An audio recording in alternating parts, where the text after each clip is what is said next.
Dental വിദ്യാർത്ഥി നിതിൻ രാജിന്റെ മരണത്തിന് ഉത്തരവാദികളായവർക്കെതിരെ നരഹത്യക്ക് കേസെടുക്കണമെന്ന് Adishakti summer school, Ambedkar democratic front എന്നീ സംഘടനകൾ ആവശ്യപ്പെട്ടു. ഏപ്രിൽ 18-ന് കണ്ണൂർ അഞ്ചരക്കണ്ടിയിലെ ദന്തൽ കോളേജിലേക്ക് പ്രതിഷേധ മാർച്ച് നടത്താൻ തീരുമാനിച്ചതായി ADF സംസ്ഥാന സമിതി. കണ്ണൂർ ദന്തൽ കോളേജിലെ നിതിൻ രാജ് എന്ന് പറയുന്ന വിദ്യാർത്ഥിയുടെ ദാരുണമായ ഒരു മരണം എല്ലാവരുടെ ശ്രദ്ധപ്പെട്ടു കാണുമല്ലോ. വാർത്തകൾ നിറഞ്ഞേക്കുന്നൊരു സംഭവമാണ്. നിതിൻ രാജ് കോളേജിലുള്ള അധ്യാപികമാരുടെ എന്ന് പറയാം ഒരു ജാതി അതിക്രമം മൂലമുണ്ടായ വേദന കൊണ്ടാണ് ആത്മഹത്യ ചെയ്തു എന്നാണ് പോലീസിന്റെ പ്രാഥമിക നിഗമനം. കൂടുതൽ അന്വേഷണം നടക്കേണ്ടതുണ്ട്. ഇനി മറ്റെന്തെങ്കിലും ദുരൂഹത ഉണ്ടോ എന്നുള്ളത് നമുക്ക് അറിഞ്ഞുകൂടാ.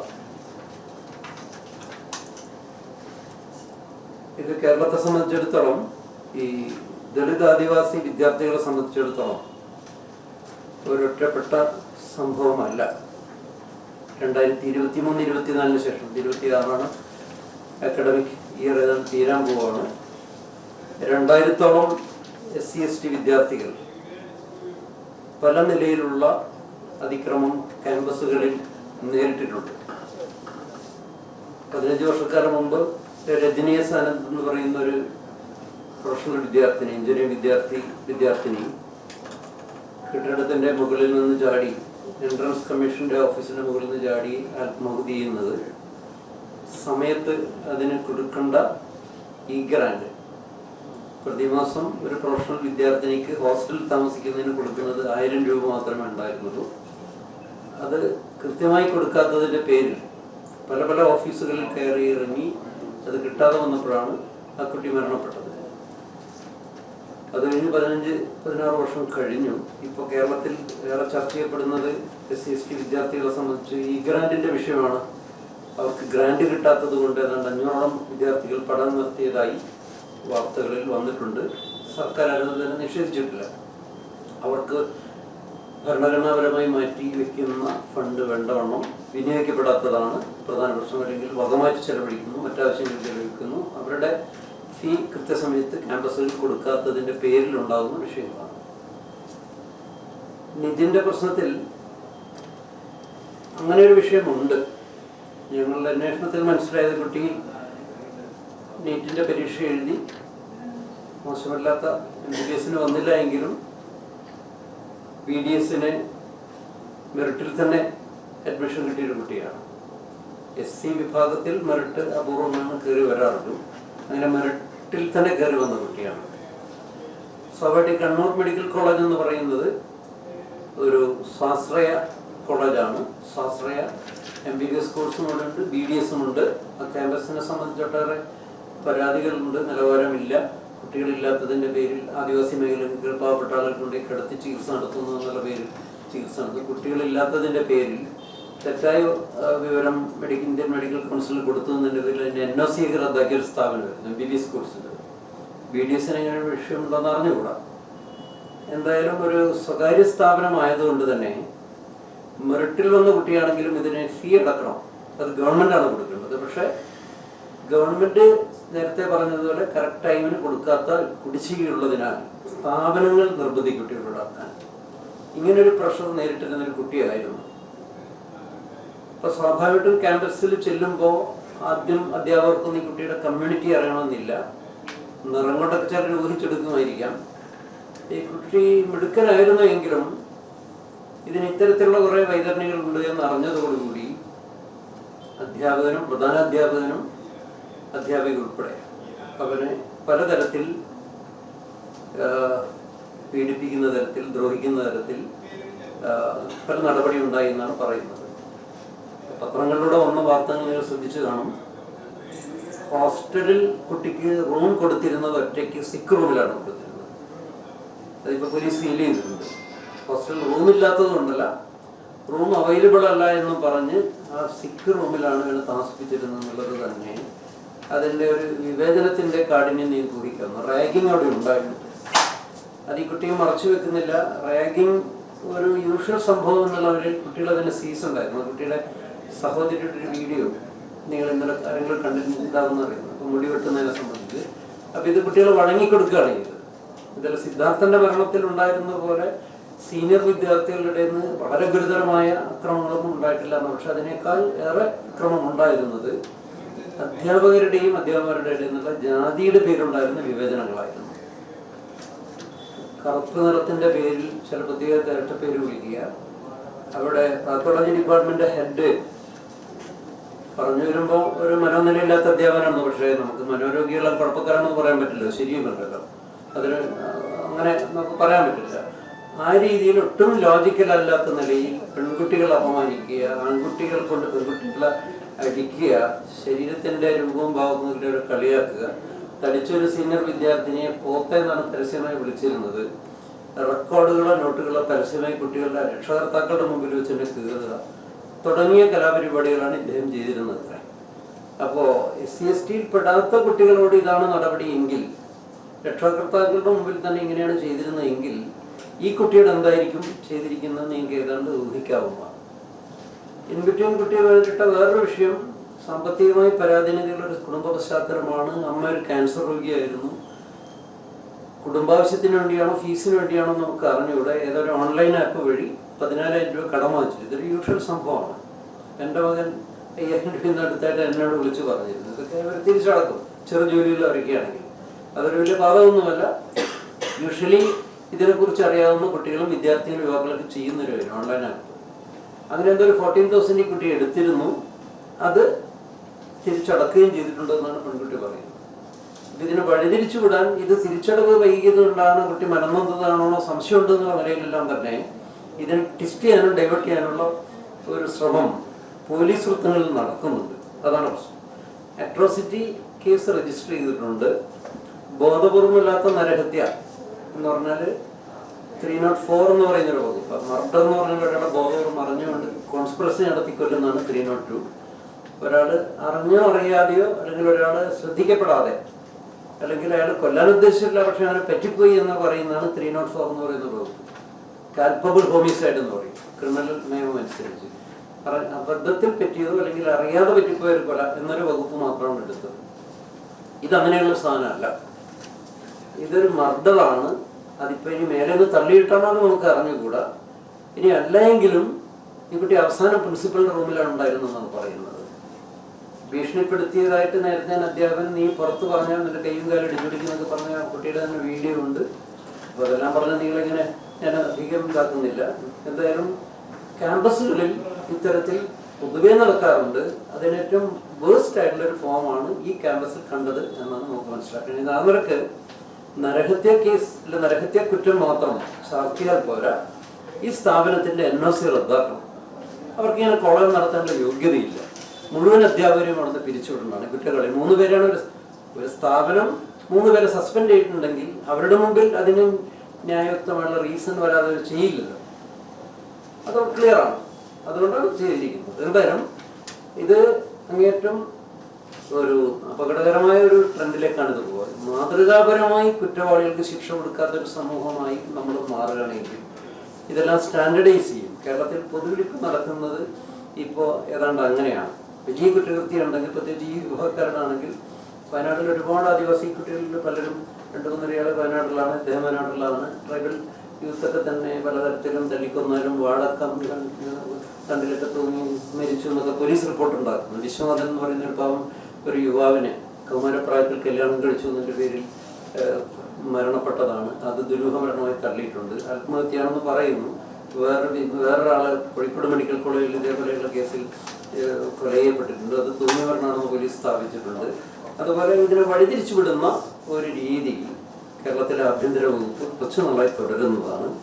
ഇത് വളരെ ഗുരുതരമായ സ്ഥിതിയാണ്. അതുകൊണ്ട് 2000-ഓളം ഒരു കേസ് കേരളത്തിലെ യൂണിവേഴ്സിറ്റികളിൽ ഇങ്ങനെ സംഭവിച്ചിട്ടുണ്ട് എങ്കിൽ അത് വളരെ ഗുരുതരമായ ഒരു സാഹചര്യമാണ്. അപ്പോൾ അക്കാര്യത്തിൽ നിങ്ങളുടെ മുമ്പിലിരിക്കുന്ന യുവാക്കളും വിദ്യാർത്ഥികളൊക്കെ ആയിരിക്കും അത് വലിയ ദേശീയതലത്തിൽ ട്രോളൊക്കെ സൃഷ്ടിച്ചതാണ്. അതുകൊണ്ട് SC/ST വിദ്യാർത്ഥികൾക്ക് ഇത്തരത്തിലുള്ള അതിക്രമങ്ങൾ നേരിടാതിരിക്കാൻ ഒരു നിയമം വേണമെന്നുള്ളത് ദേശീയ തലത്തിൽ ചർച്ച ചെയ്യപ്പെടുന്നൊരു കാര്യമാണ്.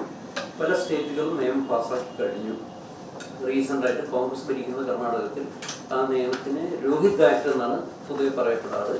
Prevention of atrocity against SC/ST in campuses, അതാണ് അതിൻ്റെ ചുരുക്കം.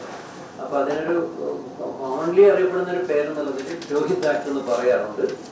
രോഹിത് ആക്ട് നടപ്പാക്കണം എന്നുള്ളത് നമ്മുടെയും കൂടി ഒരു ആവശ്യമാണ്. അതുകൊണ്ട് ഈ 3 ആവശ്യങ്ങൾ, ഈ കുറ്റവാളികൾക്കെതിരെ നരഹത്യക്ക് കേസെടുക്കണം. സാധാരണഗതിയിൽ ഒരാൾ കുത്തിക്കൊന്ന കേസല്ലാത്തതുകൊണ്ട് തന്നെ ഇതിൽ 308 എന്ന് പറയുന്ന വകുപ്പെങ്കിലും എടുക്കേണ്ടതാണ്. വളരെ ബോധപൂർവം തന്നെ നടത്തിയത് നരഹത്യയാണ്. അതിൽ കൾപ്പബിൾ ഹോമിസൈഡ്, അബദ്ധത്തിൽ പറ്റിയൊരു സാധനമായിട്ട് ചേർക്കാൻ പറ്റില്ല. അങ്ങനെ ഒരു വകുപ്പ് ചേർത്താലുള്ള അപകടം ഇതിൻ്റെ ട്രയലിലെത്തുമ്പം അത് തള്ളിപ്പോകും. സ്വാഭാവികമായിട്ടും അവിടെ കുറ്റവിചാരണ നടക്കുമ്പോൾ ഇതിന് സ്യൂട്ടബിളായിട്ടുള്ള ഒരാളുടെ പേരിൽ അലജ് ചെയ്യുന്ന, ആരോപിതമാവുന്ന ഒരു ക്രൈമിന് പറ്റിയൊരു കുറ്റമല്ല എങ്കിൽ അത് നിലനിൽക്കില്ല. അതാണ് പ്രശ്നം. അതുകൊണ്ട് വളരെ കൃത്യമായ ഇൻവെസ്റ്റിഗേഷൻ നടത്തി ഈ കുറ്റവാളികൾക്കെതിരെ നരഹത്യക്ക് കേസെടുക്കണം. രണ്ടാമത്, ഈ സ്ഥാപനത്തിൻ്റെ അംഗീകാരം റദ്ദാക്കണം. മൂന്നാമത്തത്, രോഹിത് ആക്ട് പോലുള്ള ഒരു ആക്ട് കേരളത്തിൽ അടിയന്തരമാണ്. ഇന്നലെ ഇപ്പം നിലവിലുള്ള പ്രതിപക്ഷ നേതാവ് ഞങ്ങൾ അധികാരത്തിൽ വന്നാൽ ചെയ്യുന്ന VD സതീശനൊക്കെ പറഞ്ഞ് ഞങ്ങളും ഈ പറയുന്ന മുന്നണികൾക്കൊക്കെ തന്നെ ഒരു ആവശ്യം ഉന്നയിച്ചു കൊടുത്തിട്ടുണ്ട്. അത് കേരളത്തിൽ താമസിയാതെ വരാനുള്ളൊരു കാരണമായി ഒരു ഹേതുവായത് മാറട്ടെ എന്നാണ് ഞാൻ വിചാരിക്കുന്നത്. അപ്പോൾ ഈ ആവശ്യം ഉന്നയിച്ചുകൊണ്ട് 18-ാം തീയതി ഇവിടേക്ക് ഈ കണ്ണൂർ ദന്തൽക്കോടയിലേക്ക് ഒരു പ്രതിഷേധ മാർച്ച് കേരളാടിസ്ഥാനത്തിലെത്തി. ഈ പ്രസ് മീറ്റിൽ പങ്കെടുക്കുന്നത് ഞാനൊരു ആമുഖമായി പറഞ്ഞു എന്നല്ലോ. ഇത് ശ്രീജിത്ത് എന്ന് പറയുന്ന തൃശ്ശൂർ സ്കൂൾ ഓഫ് ഡ്രാമയുടെ സ്റ്റുഡൻ്റാണ്. ആദിശക്തി സമ്മർ സ്കൂൾ എന്ന് പറയുന്നൊരു പ്ലാറ്റ്ഫോം. എൻ്റെ പേര് ഗീതാനന്ദ് എന്നാണ്. ഞാൻ കഴിഞ്ഞൊരു 30 വർഷമായി കേരളത്തിലെ ട്രൈബൽ ദലിത് കമ്മ്യൂണിറ്റി ഗ്രൂപ്പിൽ വർക്ക് ചെയ്യുന്നതാണ്. നിങ്ങൾ CK ജാനു എന്ന് പറഞ്ഞ് കേട്ടിരിക്കാനായിട്ട് റീസെൻ്റായിട്ട് CK ജാനു ഞങ്ങളുടെ നേരത്തിൽ നടന്ന മുത്തങ്ങ സമരം എന്ന് പറയുന്ന ഒരു സമരം 2003 ഉണ്ടായിരുന്നു.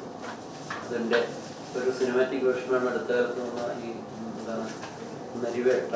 അപ്പം ഞാൻ നിങ്ങൾക്ക് പുതിയ വീട്ടിലായിട്ടാണ് അത് പറയുന്നത്. അപ്പോൾ ആ മൂവ്മെൻറ്റിൻ്റെ ഒരു തുടർച്ചയായാണ് ഞാനൊക്കെ നിൽക്കുന്നത്. അതിൻ്റെ ഒരു സ്റ്റുഡൻറ് കളക്റ്റീവാണ് ആദിശക്തി സമ്മർ സ്കൂൾ. അത് ചെയ്യുന്നത് ഈ പാരൻ്റൽ കെയർ ഇല്ലാത്ത, അച്ഛനമ്മമാരുടെ സപ്പോർട്ട് ഇല്ലാത്ത കുട്ടികൾക്ക് ഡിഗ്രി മുതൽ പഠിക്കാനുള്ള ഒരു സൗകര്യം ചെയ്തു കൊടുക്കുന്ന ഒരു പ്രസ്ഥാനമാണ്. 500-ലധികം വിദ്യാർത്ഥികൾ അങ്ങനെ പല പല ക്യാമ്പസുകളിൽ ഞാൻ എത്തിച്ചിട്ടുണ്ട്. ഈ കുട്ടികളൊക്കെ ക്യാമ്പസിൽ എത്തിക്കുമ്പോൾ നേരിടുന്ന ഒരു പ്രശ്നം ഇതുപോലുള്ള അട്രോസിറ്റിയാണ്. ഇദ്ദേഹം 3-ാം വർഷം കഴിഞ്ഞു സ്കൂൾ ഓഫ് ഡ്രാമയിൽ. അവർ തന്നെ അവിടെ തന്നെ ഒരു ക്യാമ്പസിൽ അസുറാക്ട് എന്ന് പറയുന്നൊരു തിയേറ്റർ വേദി ഉണ്ടാക്കിയിട്ടുണ്ട്. അവർ ചെയ്ത തന്നെ ഒരു നാടകം ഈ കുട്ടികൾക്കെതിരെയുള്ള ജാതി പീഡനമാണ്. അദ്ദേഹം നിങ്ങളോട് സംസാരിക്കും. ഇപ്പം പറയുകയാണെങ്കിൽ ഞാൻ പഠിച്ചിട്ടുണ്ട് സ്കൂൾ ഓഫ് ഡ്രാമയിലാണെങ്കിലും എനിക്ക് ഇതേപോലത്തെ അനുഭവം നേരിട്ടുണ്ട്. ഞാൻ അതിനെതിരെ ഞങ്ങൾ പ്രതിഷേധിച്ച്, ഞങ്ങൾക്ക് അപ്പോൾ എന്ന് പറയുമ്പോൾ ഒരു ഫ്രണ്ട് സർക്കിൾ ഇങ്ങനെ ഒരു ഇതുണ്ടായിരുന്നു. അസുരാക്ട് എന്ന് പറഞ്ഞ ഇത് ഉണ്ടാകുന്ന തന്നെ, ആ കോളേജിൽ ഉണ്ടാകുന്ന തന്നെ അങ്ങനെ ഒരു പ്രതിഷേധത്തിന്റെ ഭാഗമായിട്ടായിരുന്നു. എങ്ങനെ വെച്ച് കഴിഞ്ഞാൽ മെസ്സിൽ നമുക്ക് ഈ ഗ്രാൻഡ് പ്രശ്നം ഉണ്ടായിരുന്നു വന്നു തുടങ്ങിയത്. അപ്പൊ ഈ ഗ്രാൻഡ് വരാൻ എന്തായാലും ലേറ്റ് ആവും. ഇപ്പൊ ഓരോ വർഷം മാസം കിട്ടേണ്ട പൈസ വർഷാവർഷമൊക്കെയാണ് നമുക്ക് ഫണ്ട് വരിക. അത് മാസം കൊടുക്കണം എന്ന് പറഞ്ഞാൽ നമുക്ക് നടക്കില്ലല്ലോ. നമ്മൾ ഫണ്ട് വരുമ്പോൾ കൊടുക്കാന്നുള്ള രീതിക്ക്. അപ്പൊ ഇത് ഗേൾസ് ഹോസ്റ്റലിന്റെ വാർഡനാണ് ഫണ്ട് കളക്ട് ചെയ്യുന്ന പരിപാടി ചെയ്യുന്നത്. അപ്പൊ ഒരു ദിവസം ഇവരുടെ അടുത്ത് വന്നിട്ട് ഇങ്ങനെ സംസാരിക്കുന്നുണ്ട്, ഇത് ഫണ്ട് കിട്ടിയില്ലല്ലോ, എപ്പോഴും തരുക എന്നൊക്കെ പറഞ്ഞിട്ട് ചോദിച്ചു. അപ്പൊ ചോദിച്ചാൽ ഫണ്ട് വന്നിട്ടില്ല, വരുമ്പോൾ നമ്മൾ കൊണ്ടുതരും, തരാമെന്നിരിക്കത്തില്ലെന്ന് പറഞ്ഞു. ഓരോ ഇങ്ങനെ പോക്കറ്റ് വെച്ചോണ്ടിരിക്കുന്നത് കൊണ്ടുതരാം, കൃത്യമായിട്ട് തരാമെന്ന് പറഞ്ഞു. അപ്പൊ എനിക്ക് അപ്പൊ സംഭവം ഒന്നും പിടുത്തം കിട്ടില്ല. അപ്പൊ ഞാൻ പോയിട്ട് ഞങ്ങളുടെ സീനിയറായിട്ടുള്ള ഒരു വിദ്യാർത്ഥി ഉണ്ട്. അപ്പൊ പുള്ളിക്കാരൻ പോയിട്ട് സംസാരിക്കുന്ന പുള്ളിക്കാരൻ അടുത്ത് പറഞ്ഞു അങ്ങനെ സംസാരിക്കാൻ പാടില്ല, നമ്മൾ മുന്നേ ഇത് ഇവർക്ക് മാൺ ചെയ്തിട്ടുള്ള കാര്യമാണ്, അങ്ങനെ സംസാരിക്കാൻ പാടില്ല. നമ്മളപ്പം തന്നെ പോയിട്ട് അവർ സംസാരിക്കാൻ അവർ സമ്മതിക്കുന്നില്ല, ഒരു കാരണം സമ്മതിക്കില്ല. നമ്മളെന്നിട്ടത് മറ്റേ ക്യാമ്പസിന്റെ HOD അടുത്തൊക്കെ പോയിട്ട് നമ്മൾ കംപ്ലൈന്റ് ചെയ്യുന്ന സമയത്ത് അവർക്കത് അങ്ങനെ അംഗീകരിക്കാൻ പറ്റുന്നില്ല. അതങ്ങനെയല്ല, അവരങ്ങനെ ഉദ്ദേശിച്ചിട്ടുണ്ടാവില്ല എന്ന് പറയുന്നത്. പക്ഷെ നമ്മൾ അവിടെ നേരിടുന്ന മാനസികാവസ്ഥ നമ്മൾ വേറെ എടുത്തില്ല. അതും മെസ്സിൽ ഫുഡ് മേടിക്കാൻ പോകുമ്പോൾ കുറച്ച് സ്റ്റുഡൻസ് എല്ലാം നിൽക്കുന്നതിന്റെ ഇടയിലാണ് നമ്മളിങ്ങനെ അപമാനിക്കുന്നത്. അത് ഭയങ്കര ബുദ്ധിമുട്ടാണ്. നമുക്കും പഠിക്കാനുള്ളതല്ലേ. അത് സെക്കൻഡറി പഠിക്കുന്ന സമയത്ത് എനിക്ക് 2 വർഷം കൊണ്ട് പിന്നെയും പഠിക്കാനുണ്ട്. അപ്പൊ ഞാൻ ബാക്കിയുള്ള സ്റ്റുഡൻസിന്റെ നമ്മൾ ഫേസ് ചെയ്യുന്ന ബുദ്ധിമുട്ടുണ്ടെങ്കിൽ നമുക്ക് അതങ്ങനെ പറഞ്ഞറിയിക്കാൻ പറ്റില്ല. അപ്പൊ ഭയങ്കര ബുദ്ധിമുട്ടാണ്. അപ്പൊ അതിന്റെ ഭാഗമായിട്ട് നമ്മൾ പ്രതിഷേധം നടത്തി. ഒരാഴ്ചത്തോളം നീളുന്ന ഒരു പ്രതിഷേധം നമ്മളെ ക്യാമ്പസിൽ ഭയങ്കര ശക്തമായിട്ട് തന്നെ കൊണ്ടുപോവുകയും ആ വാർഡിനെയും മാറ്ററിനെയും അവിടെ നിന്ന് പിരിച്ചുവിടുകയും ചെയ്തിട്ടുണ്ടായിരുന്നു. ഭയങ്കര സ്ട്രോങ് ആയിട്ട് നിന്നിട്ട് പിരിച്ചിടാൻ വേണ്ടി തന്നെ നിന്നിട്ട് പിരിച്ചു വിട്ടു, അവരെ പിരിച്ചു വിട്ടു, അത് പുറത്തായി.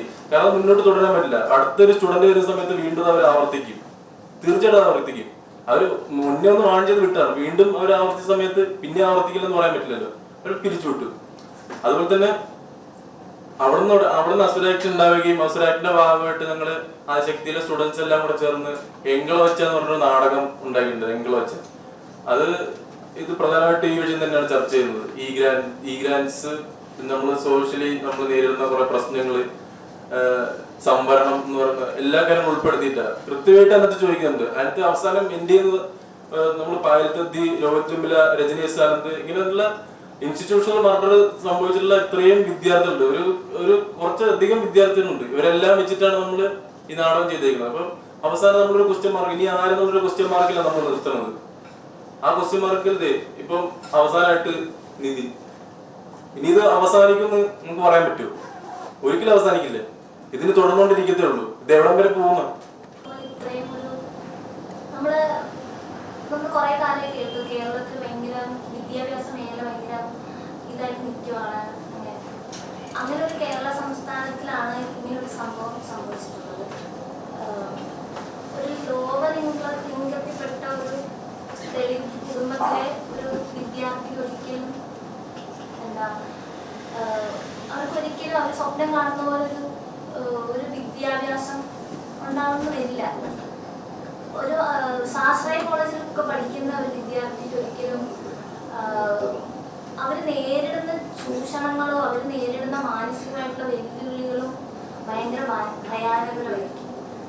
നമ്മൾ പൊതുവെ ആൾക്കാരൊക്കെ പറയുന്ന ഒരു കാര്യമാണ്, നമ്മൾ SC/ST വിഭാഗത്തിൽ പെടുമ്പോൾ ഗവൺമെന്റ് അത് തരും, ഇത് തരും, മറ്റത് തരും, മറിച്ച് തരും, ഒന്നുമില്ല. അതായത് നമ്മൾ അങ്ങനെ ഒരു ദളിത് വിഭാഗത്തിൽപ്പെടുന്ന ഒരു വിദ്യാർത്ഥിയോട് ചോദിച്ചാൽ നമുക്ക് മനസ്സിലാവും. നമ്മൾ അവിടെ സ്വാശ്രയ കോളേജിലൊക്കെ പഠിക്കാൻ പോകുമ്പോൾ എനിക്ക് പേഴ്സണലി അങ്ങനെ എക്സ്പീരിയൻസ് ഒന്നുമില്ല എൻ്റെ കോളേജിൽ നിന്നൊന്നും. പക്ഷേ എൻ്റെ കൂടെ പഠിക്കുന്ന അല്ലെങ്കിൽ വേറെ കോളേജുകളിൽ പഠിക്കുന്ന വിദ്യാർത്ഥികൾക്ക് ഒരുപാട് പ്രശ്നങ്ങൾ ഉണ്ടായിട്ടുണ്ട്. കാരണം അവർക്കൊരു റെപ്യൂട്ടഡ് ആയിട്ടുള്ള ഒരു കോളേജിൽ ഫീസ് കൊടുക്കാനില്ലാതെ അവർ പ്രിൻസിപ്പൽ ഓഫീസിൻ്റെ ഫ്രണ്ടിൽ മണിക്കൂറുകളോളം നിർത്തും. അവർ ചോദിക്കും, നിങ്ങൾക്ക് ലിപ്സ്റ്റിക് ഒക്കെ മേടിക്കാൻ പൈസ ഉണ്ടല്ലോ, നിങ്ങൾക്ക് എന്താ ഫീസ് അടയ്ക്കാൻ പൈസ ഇല്ലാത്ത? വേറൊരു കോളേജിൽ ഇതേപോലെ നമ്മൾ അഡ്മിഷൻ സമയത്ത് നമ്മൾ ഫോം ഫിൽ ചെയ്യാൻ കൊടുക്കുമല്ലോ, അപ്പോൾ നമ്മൾ SC/ST ഇങ്ങനെ ടിക്ക് ചെയ്ത് അത് നോക്കിയിട്ട് അവർ ഫോം മേടിക്കും. പിന്നെ എത്ര വർഷം ആ കോളേജ് പഠിക്കുന്നു അത്രയും വർഷം ഇതും പറഞ്ഞായിരിക്കും ചൂഷണം. ഒരിക്കലും ഒരു ദളിത് വിദ്യാർത്ഥിയായി നമ്മുടെ സമൂഹത്തിൽ ജീവിക്കുക, പഠിക്കുക എന്നുള്ളതൊന്നും ഒരിക്കലും എളുപ്പമല്ല. സത്യസന്ധമായിട്ടും കുറേ ഉണ്ട്. നമ്മൾ സ്വാശ്രയ കോളേജിലൊക്കെ പഠിക്കുമ്പോൾ നമ്മൾ ഇനി ആരോഗ്യ ചോദ്യം ഇനി ഈ കേരളത്തിൽ നടക്കാതിരിക്കണമെങ്കിൽ ഇതൊരു വലിയൊരു ഇഷ്യൂ ആയി ഇവിടുത്തെ പൊതുസമൂഹം ഇത് ഏറ്റെടുക്കും. ഇവിടെ ഇങ്ങനെ ഒരു ജാതീയ വിവേചനം നടക്കുന്നുണ്ടെന്ന് റിയലൈസ് ചെയ്യും. ഇവിടുത്തെ അധ്യാപകരും ഈ ക്യാമ്പസുകളിൽ പഠിക്കുന്ന വിദ്യാർത്ഥികളെയും സെൻസിറ്റൈസ് ചെയ്യാന്ന് പറയുന്നത് ഒരു അക്കാഡമിക് ഇയർ തുടങ്ങുമ്പോൾ തന്നെ ചെയ്യേണ്ട ഒരു കാര്യമാണ്. ഇതുപോലുള്ള ദളിത് ആദിവാസി വിദ്യാർത്ഥികളെ കേൾക്കാൻ, അവർ നേരിടുന്ന അട്രോസിറ്റീസ് മനസ്സിലാക്കാനുള്ള സെല്ലുകൾ ക്യാമ്പസുകളിൽ രൂപപ്പെടുകയും ഇതിന് കർശനമായ നടപടിയെടുക്കുകയും ഇങ്ങനെ ചെയ്യുന്ന ആളുകളെ ശിക്ഷിക്കാനും അവർക്ക് പരമാവധി ശിക്ഷ അട്രോസിറ്റി ആക്ട് പ്രകാരം തന്നെ ഇടുന്ന രീതിയിൽ കാര്യങ്ങൾ മുന്നോട്ട് പോയാൽ മാത്രമാണ് ഇതിനൊരു